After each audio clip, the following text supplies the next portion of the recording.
Halo Moms and Dad, selamat datang kembali di obrolan meja makan. Kali ini kita bersama aku, Intania Ayu Mirza, dan kita sudah bersama dengan Mbak Anastriani Yulfiatun atau Mbak Yani yang memiliki latar belakang di bidang pangan dan gizi nih. Kan tadi sudah sempat disinggung di awal bahwa episode ini akan membahas tentang puasa dan anak. Nah, gimana nih kaitannya? Oke, Mbak Yani, halo apa kabar? Masih semangat, Baik, Mbak? alhamdulillah. Iya, Masih semangat ya Mbak beribadah di bulan suci ini? alhamdulillah masih lancar, alhamdulillah. Alhamdulillah, oke. Mungkin Mbak Yani bisa menjelaskan sedikit latar belakang mengenai Mbak gitu di bidang pangan atau gizi? Oh ya, baik. Sebelumnya, Assalamualaikum warahmatullahi wabarakatuh. Sekian Waalaikumsalam. salam untuk pemirsa ya, Moms and Dad, ayah dan bunda yang menyaksikan podcast ini gitu. Jadi salam kenal, nama saya Anastriani Yulfiatun, tapi cukup dipanggil Yani. Saat ini saya aktif sebagai salah satu staf akademik, staf pengajar di Universitas 11 Maret, program studi ilmu teknologi pangan gitu. Nah, salah satu ini ya apa namanya aspek pengajaran di prodi ini adalah tentang pangan dan gizi. Gitu. Jadi barangkali ada beberapa apa namanya informasi yang bisa bermanfaat untuk Bapak Ibu semuanya. Insya Allah akan coba saya sharingkan di sini. Oke, terima kasih Mbak. Ini berarti narasumber yang sangat tepat nih buat topik kita hari ini nih. Oke, jadi karena tadi udah sempat disinggung nih tentang anak dan puasa. Nih biasanya kan, orang tua mempersiapkan anak supaya dia suatu saat bisa beribadah, menjalankan ibadah puasa dengan baik saat dia dewasa atau di saat usianya cukup. Itu, mereka dibiasakan untuk melaksanakannya sejak dini, sudah dikenalkan konsepnya dan praktik bahkan ya Mbak, mungkin ada yang setengah hari atau puasa penuh.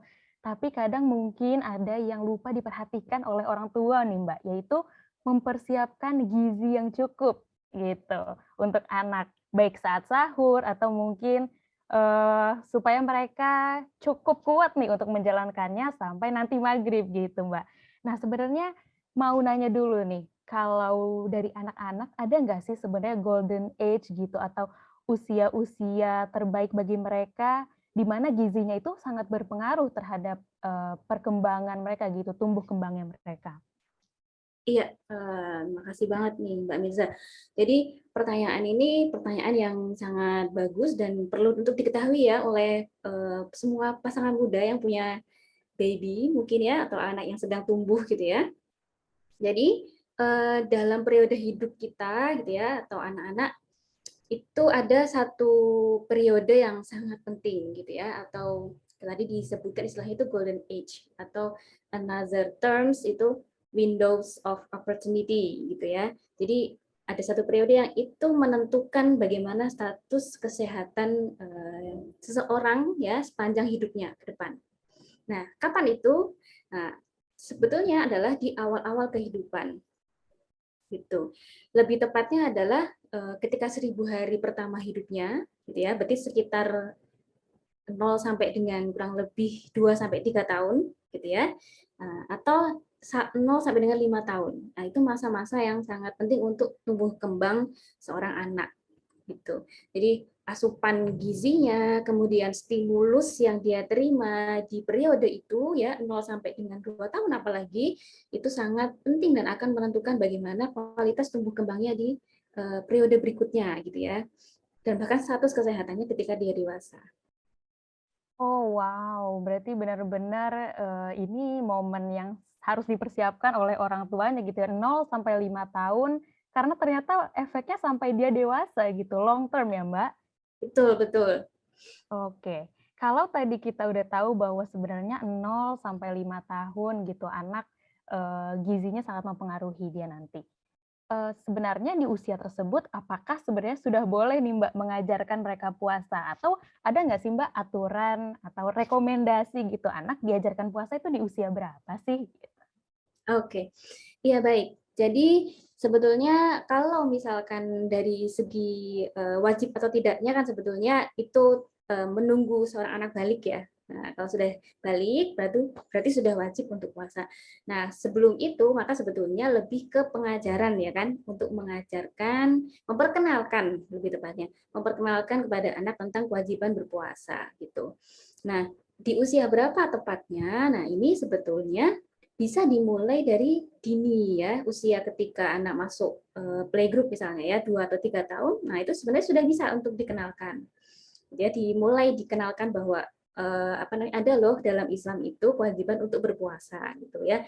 Kemudian kalau misalkan umur 2 sampai 3 tahun itu tidak langsung bisa melaksanakan ibadah puasa ya sesuai dengan syariatnya, ya nggak apa-apa gitu ya, karena kan itu masih masa perkenalan gitu.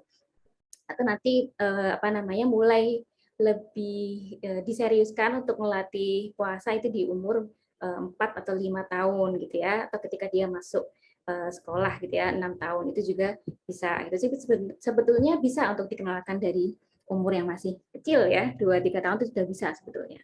Oh gitu ya, sebenarnya selama anaknya juga sudah punya keingintahuan untuk nyoba ikutin kegiatan orang tuanya lihat dia puasa, pengen ikut berarti 2 3 tahun udah bisa ya Mbak sebenarnya? Udah Betul, boleh. betul, betul ya. Oke. Dari orang tua itu penting tadi ya. Gitu. Jadi Mmm, tahu orang tuanya, ayah ibunya gitu ya, puasa nih berarti aku mau ikutan gitu kan. iya. Nah, gitu. Oke, Mbak. Tapi kan mungkin anak, pengen tahu nih, kenapa sih dia harus puasa gitu. Mungkin kan hal-hal tersebut, ada yang dari sisi agama diajarkan oleh gurunya misalnya. Tapi dari sisi kesehatan, kita sebagai orang tua bisa nggak sih, Mbak, menjelaskan manfaat puasa bagi si anak ini apa sih? Oh iya, baik. Ya puasa ini sebetulnya memang banyak sekali manfaatnya gitu ya. Meskipun kalau secara logika gitu ya, kalau kurang makan kan jadinya kita lelah gitu ya, kurang kurang asupan gitu kan.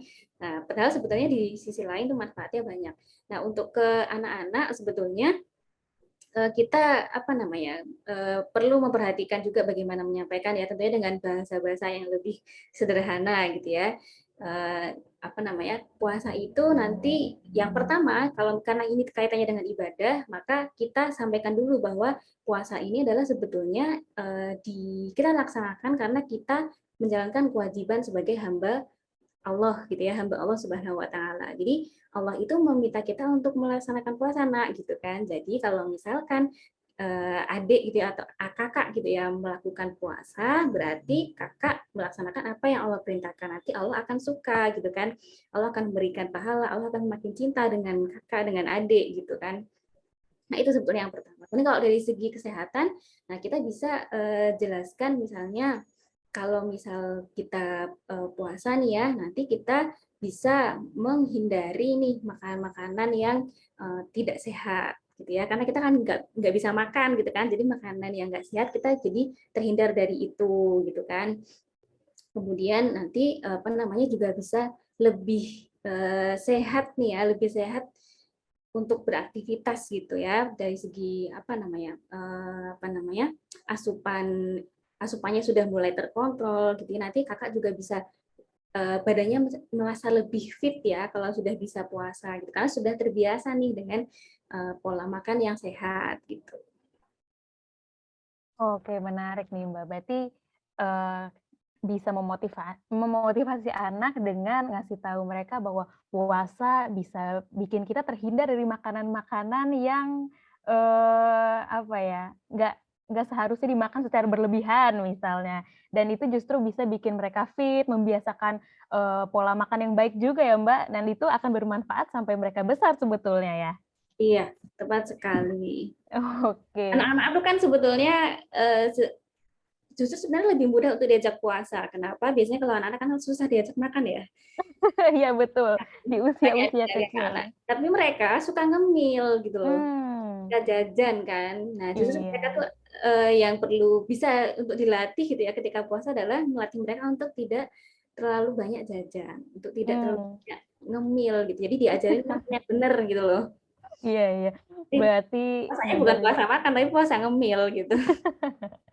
puasa ngemil, ya betul, Mbak. Ngajarin mereka supaya sabar buat nggak makan, makanan-makanan yang kayak gitu dulu ya, Mbak, makan cemilan-cemilan yang nggak seharusnya berlebihan, gitu. Oke. Selanjutnya nih, kalau dari sisi misalnya menyiapkan makanan supaya mereka kuat nih, Mbak, sepanjang hari, berpuasa. Kan berarti intinya salah satunya di sahurnya nih, Mbak. Ada nggak sih makanan yang harus diperhatikan bagaimana mungkin porsinya atau kecukupan gizinya, seperti itu, Mbak? Oke, iya. Nah, makanan ketika sahur itu memang sangat penting karena itulah yang akan menentukan kuat enggaknya puasa gitu ya. Kalau anak-anak itu nanti berarti dia bisa menjalankan puasanya setengah hari gitu ya, atau mungkin full, itu kuat enggaknya itu sangat ditentukan juga gitu oleh makanan sahurnya. Nah, yang perlu diperhatikan yang pasti adalah kita harus memperhatikan kecukupan gizi ya, gizi yang diasup oleh anak itu ketika sahur. Perhatikan cukup kalori yang jelas, kemudian protein, nah dan juga kalau anak-anak itu sudah perlu juga untuk di apa namanya latih untuk mengonsumsi serat gitu, karena anak juga butuh serat gitu ya, serat itu juga penting untuk anak. Jadi ketika sahur sebetulnya porsinya yang penting adalah berimbang ya, ada itu semua, gitu. Sumber kalori ada, sumber proteinnya ada, seratnya ada, gitu ya. Kemudian air juga, cairan, jadi minum juga cukup. Kemudian supaya lebih long lasting ya energinya, kuat puasanya, maka dianjurkan supaya protein dan seratnya itu bisa ditambah dibandingkan porsi normalnya. Oke. Tuh. Karena kan nanti dia nggak bisa makan nih siang-siang gitu kan, nambah Mhm, gula kan nggak bisa gitu kan. iya. Oke, terus apa namanya minum susu gitu kan ataupun yang lain kan dia nggak bisa nih siang-siang. Nah jadi untuk menutupi ya keterbatasan itu, nah proteinnya gitu ya dan juga seratnya sayur atau buahnya itu ditambah ketika sahur. Gitu. Wow, oke berarti, diperhatikan kalori, protein, kemudian serat dan cairan ya. Protein dan serat dicukupkan ya, Mbak, atau ditambah malah ya? Iya. Mm. Ada nggak sih, Mbak, rekomendasi misalnya, eee, minumnya gitu, harus berapa gelas kah untuk anak ini gitu, pada saat sahur?